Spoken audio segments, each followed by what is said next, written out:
Good morning. Welcome to Quest Bites. Happy Monday. I hope you had a great weekend. My name is Corinne Cahill. I'll be your host for today. Once again, I've traveled somewhere. Well, it's actually not cold. It's warm here because these ice crystals behind me are hot. Because today we are making a tower of crystals with instant hot ice. And yes, you heard that right. Hot ice. I'll get to that. But first, we must play Spot the Quapple to give our friends more time to get here this morning. I'll put 30 seconds on the clock, or I'll put 0 seconds on the clock. There we go. You got a little bit extra time this morning. There are 5 Quapples in this picture. The Quapple, of course, is our education logo. In the bottom left corner of your screen, the apple with the Quest Q in it. There's 5 hidden in this picture. Let me know if you find them. About 10 seconds left. I hope you had a great weekend. Let me know if you're watching this morning. 5, 4, 3, 2, 1. Did you find any?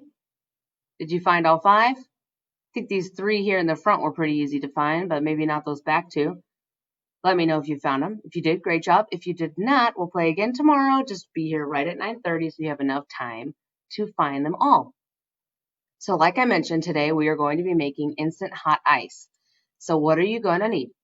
You'll need 4 cups of vinegar, 4 tablespoons of baking soda, a mixing pot, and a plate.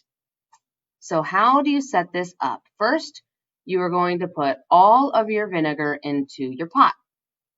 Then you'll want to slowly add your tablespoons of baking soda so that you don't overflow your pot with fizz.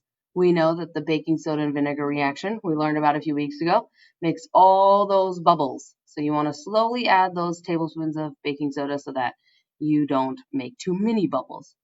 Then you're going to have your parent help you boil the solution to reduce the amount of water so that it is concentrated enough to form crystals.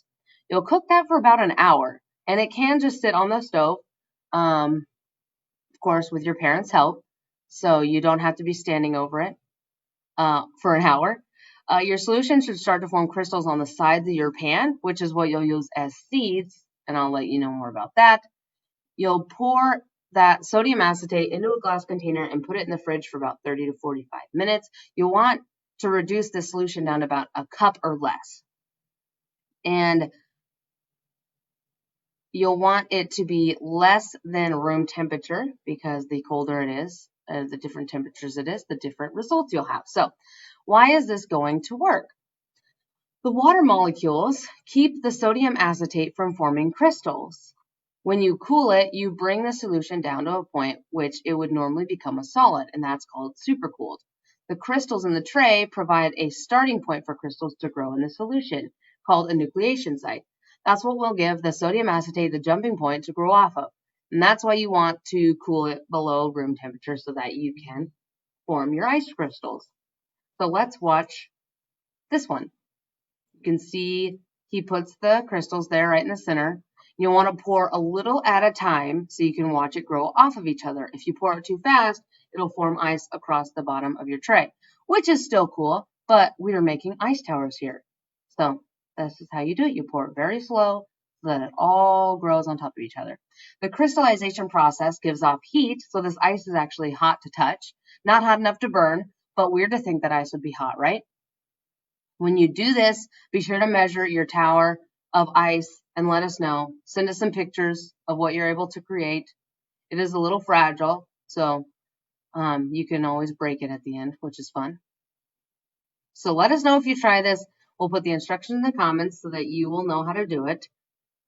Join us tomorrow because we are going to be learning more about sodium bicarbonate, baking soda, by making some lemon fizz. It'll be fun. Another experiment for you to try. It's Try It Tuesday. We'll see you at 9:30 tomorrow morning for tomorrow's Quest Bite. Until next time, continue onward with your quest for knowledge, and thanks for watching.